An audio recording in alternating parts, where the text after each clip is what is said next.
Okay, so if you're someone that gets really bad cravings, there may be something in your nutrition or your supplements that you're using that's making it worse. So I'm going to do a full video now and talk through some of the things with people that come through my BKF online program that we look out for to try and minimize cravings.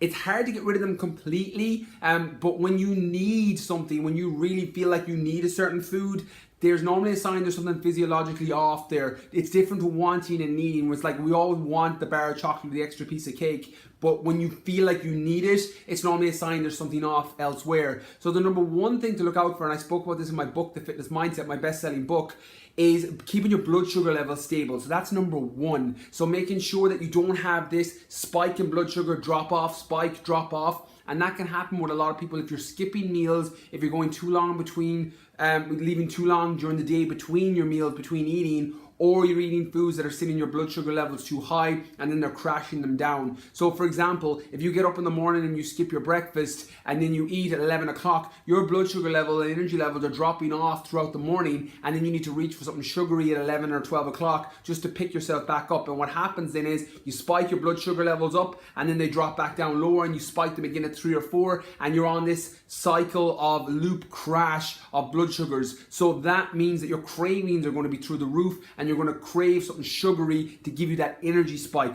That's probably the easiest thing to fix, because by spacing your meals, people that come through my BKF online program, and I'll use that to give context, breakfast, lunch and dinner with maybe a couple of snacks in between, that can balance out your blood sugar levels, which means one, you'll have higher energy, two, you'll have an easier ability to say no to sugary foods because you don't need them for a quick fix. If you want them, if you eat them, it's because you want them and not need them. And three, you'll feel so much better with your actual overall willpower through the day, because you're not going to have to resist that sugary food at 11 o'clock and be like, oh, I don't want it, and then you end up eating more at 3, at 4 and binge on more food. And again, I'm speaking from personal experience on that. So that's a really easy one to hack. Another thing is to watch out for your processed foods, your white rice, your white breads, your biscuits, things like that can send your blood sugars too high. Certain fruits, dates, bananas that are highly glucose. Bananas are fructose and glucose, so they can send your blood sugars pretty high if you're not having them with a fat source or having them with a protein source. So they're ones to watch out for as well in terms of blood sugar levels being sent out of whack, and that can give you cravings. So that's the number one thing to look out for, is keeping your blood sugar levels stable. The next thing is certain foods that maybe mimic an insulin in your brain, which means that you're sending off a negative feedback loop in terms of craving food. So things like diet drinks, your protein bars, polyalcohols, things like chewing gum, what they do is they mimic insulin in the brain. So when you eat something sugary or carby, your body sends a message to the brain, to the pancreas, to be like, okay, release insulin, we have something carby here to deal with this. What happens with things like diet drinks and polyalcohols and chewing gum is that mimics insulin, but there's actually no carbohydrate coming in because it's through a sweetener. And that can send a negative feedback loop that your body's like, hold on, where the fuck is the sugar? And then when that comes back in into your body, it manifests itself into really bad cravings, because your body expected to get that insulin release and it never did. So what can happen is if you have diet drinks at lunchtime at 3, 4 o'clock, or a protein bar or chewing gum at 7, 8 or 9 o'clock, you're ravenous for something sugary because you have that off balance on those hormones. So I would make sure that if you consume those foods, and by all means, people come through my program that do, just be aware that that may be one of the causes of your cravings from those insulin mimicking foods. The last thing then is a hack on how to fix it.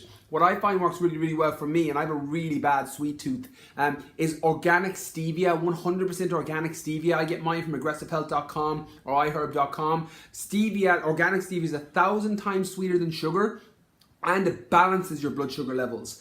The key thing though is to make sure you order a real organic stevia from the stevia leaf. In a lot of shops, Tesco's, Dunnes, Sainsbury's, regardless of what part of the planet you're on, they have like 2% stevia, and then fillers with maltodextrin, which is a really crap ingredient for your body, but you can add a little bit of stevia and they sell it as whole stevia for 2 or 3 euro or 2 or 3 pound. I would advise spending 12, 13, 14 euro or 10, 11 pound on a thing of stevia that lasts you for 6 months. You can add it to your porridge, you can add it to your protein shakes, you can add it to whatever you want to give you a sweet tooth, and I've found that has been an absolute game changer for me, adding it to certain foods to deal with the sweet tooth. So they're the kind of the main things to look out for. Again, there's a big difference between needing a food and wanting a food. Again, we all want the extra slice of cheesecake or the extra bar of dairy milk or whatever it is, but when you physiologically feel like you need it, that's a sign something is off somewhere. So make sure your blood sugars are in order, make sure you're not consuming foods or drinks that are going to make it worse, and then try hacking it with some organic stevia and making sure that you're keeping your meals and real foods there to keep your blood sugar levels balanced. So hopefully this helps. If you know anybody else that has an issue with cravings, or any of your guys or girls